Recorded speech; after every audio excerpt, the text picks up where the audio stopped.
Everybody I meet at times does good, at other times does evil. Jesus is right. We all have this conscience, a rational mind. We can do what's right. Every atheist knows how to do what's right. But all of us, including every Christian that I know, at times does the opposite, does evil.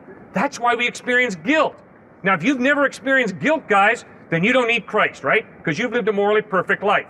But if you're like me,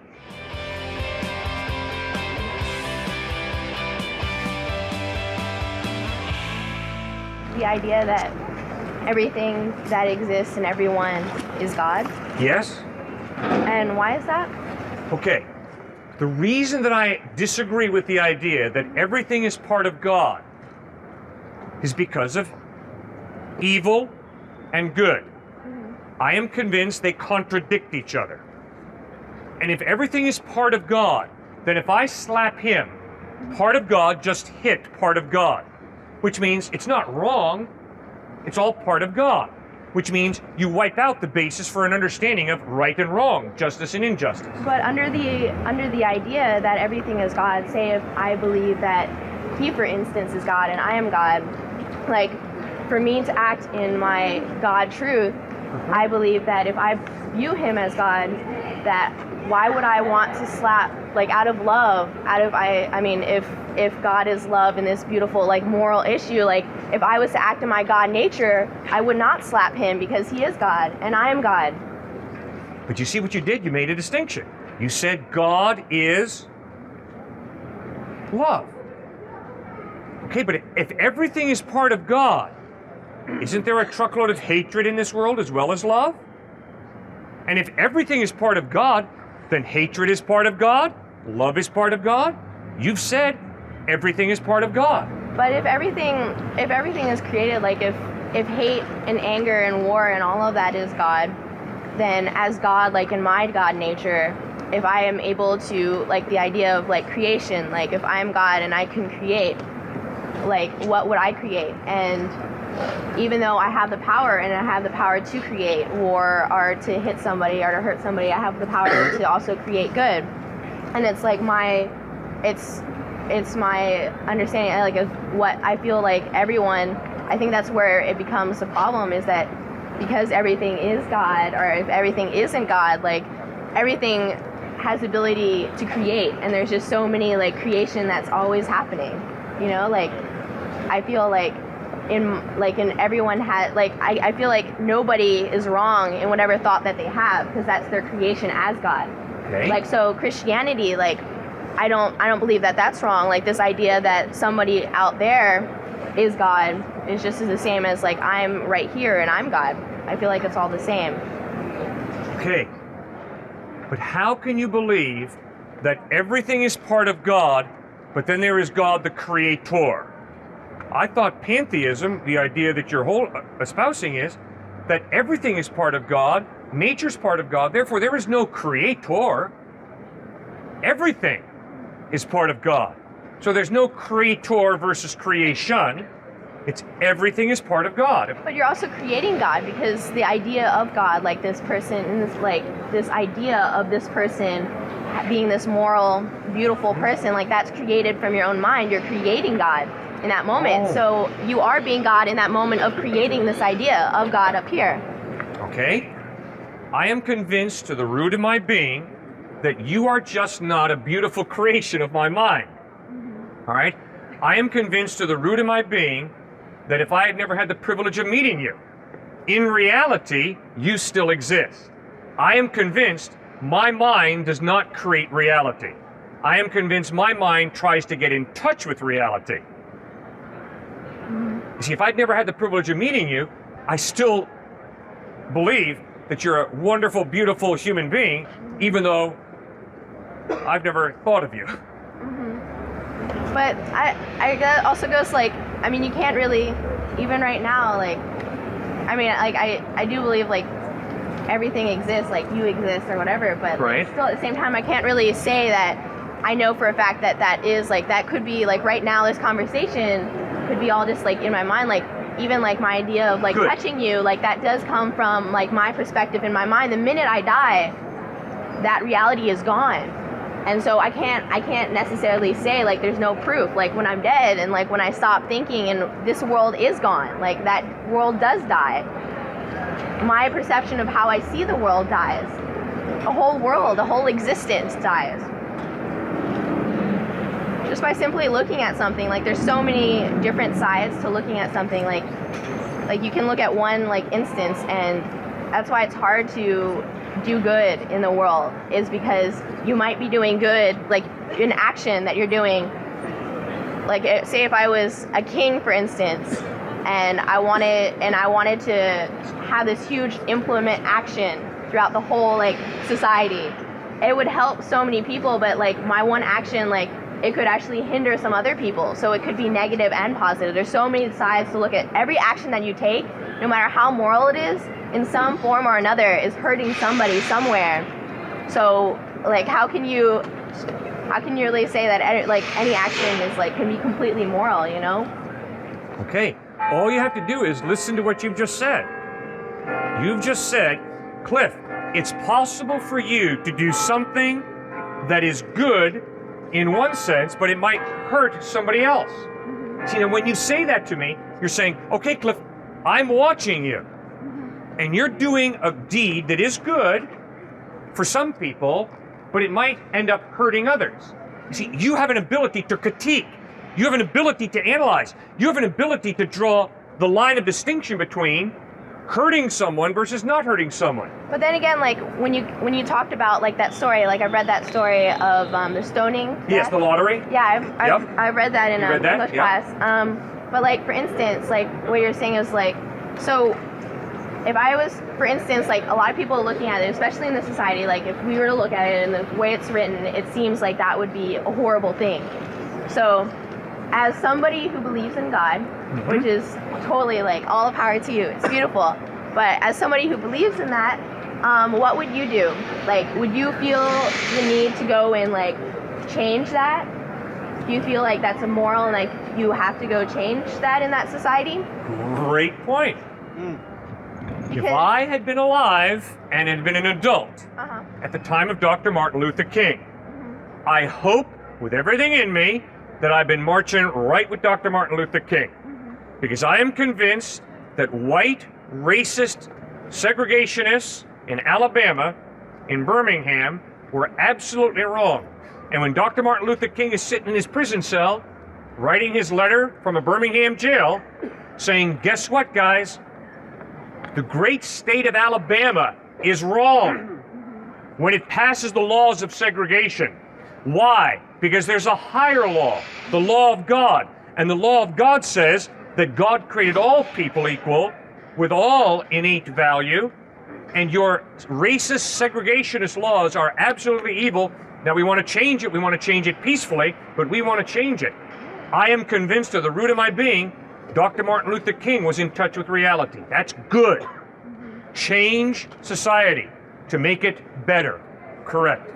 But then but say for instance, like even like what you're talking about, like rape and like killing like of women, you know, and in some culture, like okay, so say if yes, you're Martin Luther King and you're sitting here in the United States being Martin Luther King, please change all the way across the sea, like please change. Right. Like okay, what if they keep doing that? They keep on doing that and they're not listening. Then what would you feel like that? I mean, would you feel the need to go in and through killing other people and through hurting their society and killing other people, that's morally just because they're doing something morally wrong? No. The reason that I respect Dr. Martin Luther King is he did not kill other people. Instead, he appealed to their reason and he appealed to their conscience and said, come on, guys, you claim to be followers of Christ. Take your Jesus more seriously. He didn't say, you claim to be followers of Christ? Well, you got to switch. You better trash Christ because look at your racism. No. What Dr. King would said is, guess what, you white folk in Alabama? You believe in Jesus, but you're not totally committed to him. And the proof that you're not totally committed to him is you're a bunch of racist segregationists. And you're dumping on African Americans, and it's wrong. Bravo, Dr. King. Dr. King didn't go into Alabama saying, you know, you're a bunch of Christian fanatics. No. He went in there saying, you're a bunch of racists. You claim to follow Christ. Well, why don't you read the Gospels more carefully and realize that Christ never called for racism? Now, we'll take it to modern day. Last weekend, my wife and I were at Yale University, part of a conference filled with people who are deeply committed to stopping child sex trafficking. And it is amazing, the size of that industry in this world. I am convinced to the root of my being that although there are many people who think that child sex trafficking is a very good way to make money, that they are absolutely wrong. Now, I'm not going to go around with a gun and blow child traffickers away, but I'm going to try and use law enforcement. I'm going to try and appeal to their conscience. I'm going to try and build safe homes where we can take children who are pressed into child pornography and child sex trafficking and rescue them. So are you saying that, okay, for me to be morally just and for me to act morally in this life, that I would need to be Christian?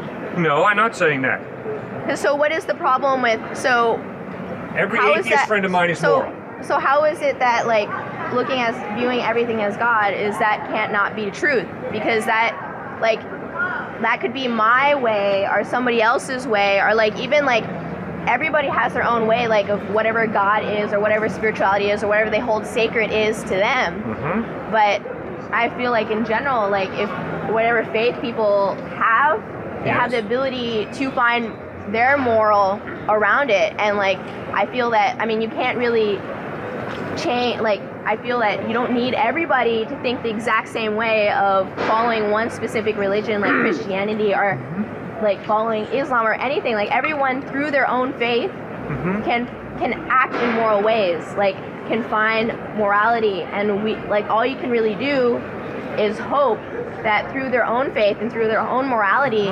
that they act in a way that is just as a whole, that we can, like, for killing, like for one, like killing other people, like in certain things, like certain reasons to kill.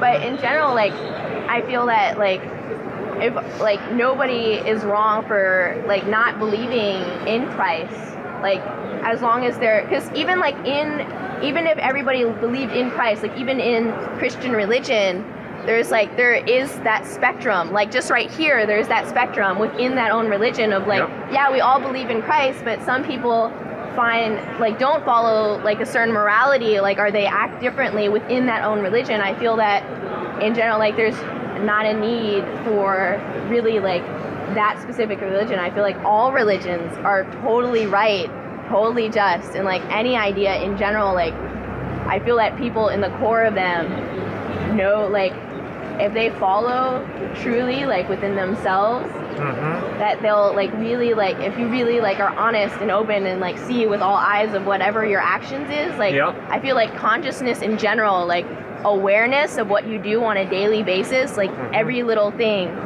like if you see yourself acting as whole, like that's what I mean. Like I guess like I don't like to say what I believe in, because I like all beliefs in general. Like I don't follow any religion.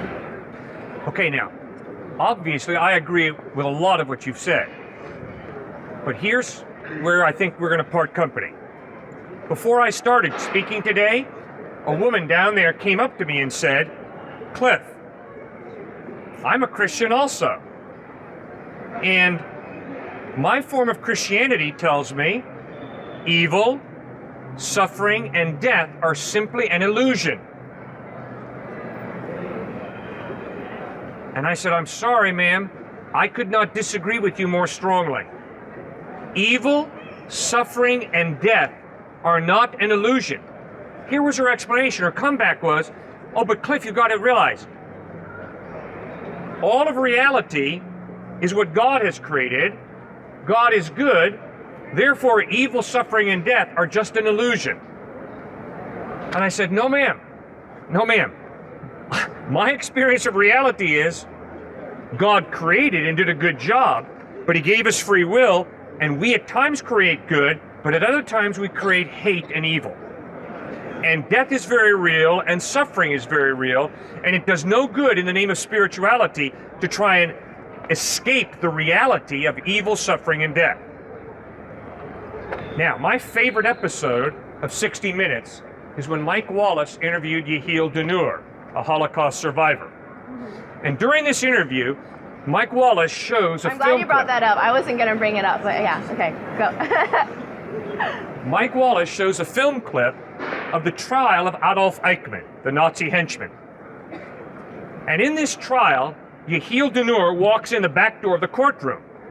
And he's walking right up to Adolf Eichmann, who's sitting behind a plate of glass at the front of the courtroom. And when Yehiel Denur reaches the front, and he's standing right in front of Adolf Eichmann, he's staring at him, and all of a sudden he begins to sob. And he collapses on the courtroom floor in a puddle of tears. And so, as they're watching this film clip, Mike Wallace turns to Yehiel Denur and says, "What was going on inside you? Were you just overcome with hatred toward the man who butchered millions of people in the gas chambers?" And Yehiel Denur looks at Mike Wallace and says, "No, the opposite. When I stood there looking through the glass at Adolf Eichmann, I began to realize the dude is normal. I'm just like Adolf Eichmann." And then Yehiel Denur says to Mike Wallace, "What I began to realize is there's a bit of Adolf Eichmann in every one of us." Okay, now that's exactly what Jesus Christ taught. We have tremendous potential for good. We're created in the image of God, but we all also have tremendous potential to be self-absorbed, to be racist, to be sexist, to be mean. That's why we have divorce. That's why we have child abuse. That's why we have deadbeat dads. That's why we have war. We all have this incredible ability to be twisted and evil. Now, Jesus Christ says you got to deal with that. You got to face the wrong in your life. You got to repent of that. You got to turn to God for forgiveness, who gave you this incredible gift of life that you've twisted. And then you got to get back on track with God, with Christ, and start living a better life and making this messed up world more like heaven will be. Now, man, that makes a lot of sense of reality as I observe reality. Doesn't it make sense to you? But, like, I feel like you don't need to separate yourself from God, you know, in that way. I mean, like, I definitely, like, either way, like, I think it's fine, like, separating yourself or not, but I don't see the problem in finding God in yourself as well, you know, in every person as well. I have a sinful nature. I have a readiness to sin factor. I'm a Jekyll and Hyde. And guess what? So is everybody I've met. Everybody I meet at times does good, at other times does evil. Jesus is right. We all have this conscience, a rational mind. We can do what's right. Every atheist knows how to do what's right.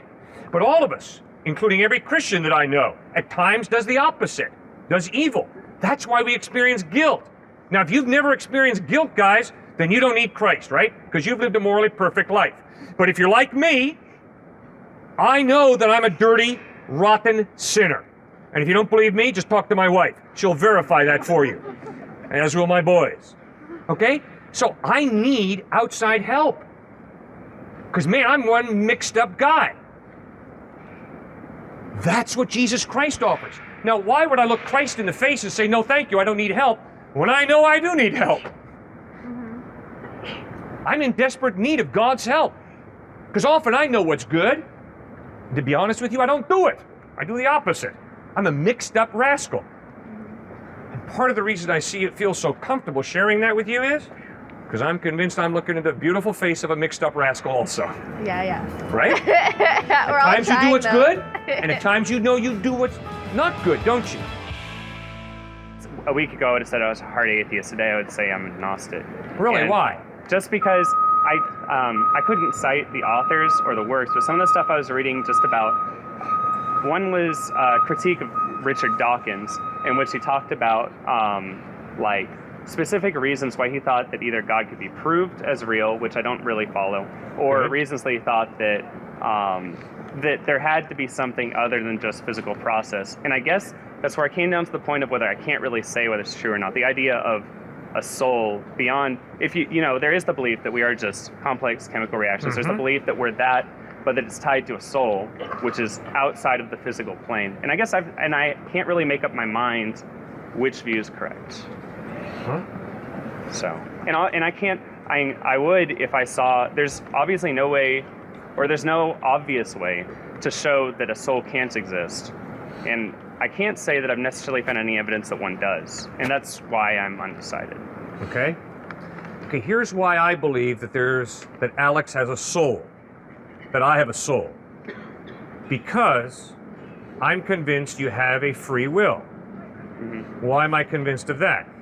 Because I'm convinced that tonight you can look back over the events of this day and you can critique yourself. Mm-hmm. You can say, when I did that, good, I want to repeat that tomorrow. When I did that, bad, I don't want to repeat that tomorrow. In other words, you have the ability of self-perception. Right. You can know yourself. And why couldn't that be a complex chemical reaction itself? Well, if it is, Mm-hmm. then it's not really you critiquing yourself, it's just you living out those chemical reactions. Yeah. In other words, I think determinism wins the day if Yeah. there is no God. Because we're just biochemical reactions, highly complex, obviously we don't Mhm. understand them all, but still, you reduce me to a chemical reaction. And I think that, would you see the movie Crash? No, I actually haven't seen it. All right, I want you to watch that movie, all right? Okay. Matt Dillon, right, plays this white racist police officer. He pulls his car over one night. He's giving a sobriety test to the African-American driver. All of a sudden, the woman comes out of the car to protest, and he starts fondling her sexually. Then they leave, and his fellow police officer asks for a transfer. He was so grossed out by it. Next day, Matt Dillon comes upon a car that's overturned, gas is leaking, the flames are coming, but he knows the driver's in there. Mm-hmm. He crawls in there. The woman driver raises her head, looks Matt in the face. It's the woman he fondled the night before. She screams, "Get out of here!" Mm-hmm. He says, "No, I got to save you." The flames are getting closer and closer to the gas. His fellow police officers are saying, "Get out of there, you're going to blow." He stays in there in spite of the fact that all of his instincts for survival and self-preservation, not to be hauled into court on sex charges by the woman, say, "Get out of there and let her blow and you can save your life." Instead of that, he does what he ought to do. He does what he should do. He cuts her out of the seatbelt, saves her life. See, I think that's a tremendous example of soul. Meaning by that, all my instincts are telling me, get out, save your hide, but there's this sense of oughtness, what I should do, and I put my life on the line to save this woman. I think it's a tremendous example of that free will, of that ability to love, ability to critique my instincts and say, shut up, instinct, I'm going to do what's right instead of what my self-preservation instinct drives me to do. That's what I mean. Yeah, and yet at the same time, you could say that that choice to do what you ought to do and not follow your primal instincts Right. could be just a product of the way you were raised. This police officer was racist, but he's also raised in such a way that he valued human life, and maybe in an emergency situation recognized this is a human life that I could save. And you could say that's also just instinct in a sense. It's more complex than just pure survival. I need to do whatever's going to save me. But it's the way he was raised to say, this is how you be a good person, this is how you do well in society, and just applied to that situation. Yeah, but isn't there a part of you that judges your instincts? Isn't there a part of you that judges the way you were raised? Mm-hmm. Isn't there a part of you that judges the innate drives that you have? But that judging was also taught to me. That value of, to say, how can I determine if this is good or bad, was taught to me. Sure. And a lot of morality was taught to me. Exactly. But when I become an adult, I have an ability to critique what I was taught and to figure out, do I want to stay with this or do I want to break with it? But did you critique it purely, like would you have critiqued it in vacuum if you had just been raised this way and then set with no outside material and say, can you judge for yourself whether you think those are good ideas or not? Or do you have to experience a worldview, experience other people, read other things, other ideas, in order to gain some perspective to judge how you're raised? I think both. I think obviously that's part of the beauty of a liberal arts education. Right. You're being taught how to judge more carefully and how to critique more clearly. But there's some way you could critique without those tools, maybe extremely slowly and not very well, but you could still do it. Absolutely. Two white women, Sarah and Angelina Grimke, grew up on a plantation in South Carolina. Their environment taught them slavery is crucial to keeping the economic wheels churning smoothly. Sarah and Angelina Grimke leave their plantation in South Carolina, go north and join the abolitionist movement. I think it's really clear, everything their environment was telling them, slavery is very beneficial. They chose to follow their conscience instead of follow their environment. Yeah, or follow their morals. Yeah. And those morals of, they're taught that, at least among white people, that you have to respect one another, you have to be polite to one another, and you have to give each other equal opportunity to have a good life. Maybe not amongst men and women at the time, but at least among other women, you have to treat them as equals. And so they think then, I can, maybe this shouldn't just apply to me. I don't think, maybe this should apply to our slaves as well. Maybe they should be given equal right. What makes us so different? And I don't necessarily think that thought process shows that they have soul. It just shows that they had enough of a mind to apply an idea they see here to something they see there and come to a conclusion. Okay. All right, when I say soul, we better define it quickly. I mean free will, personality, individuality. So let me ask you, if she looks you in the face and says, Alex, I love you, what on earth is she saying? What does that mean? It means that, it means a lot of things. It means that she respects me, that she wants to spend time with me and get to know me, and things along those lines. Okay. Let's say that a young lady's been saying that to you for the past month. If your father calls you up tonight and says, Alex, I've been paying her $1,000 a week to love you, how would you feel? I would feel betrayed and like I'd been tricked into meeting a person who didn't exist. Okay, so would I. Okay, now does that not tell you that free will, individuality, personality, soul is real? Yes, that there's certainly more to her than just a sex drive. There's more to her than just instinct. There's a free will that can choose to love Alex or can say, you're gross, get lost. Right. Yeah, I mean, certainly, to some extent. I still, my whole point is still that I think that all those things can still arise from natural physical process. Okay. So then it's just a physical process when she says, I love you. Yeah. Yeah, a very complex set of brain chemistry that when she's around me, she feels good and she thinks I'm interesting and whatever. And so she says that to let me know that she feels those things. Okay, now, if what you say is true, my experience contradicts that.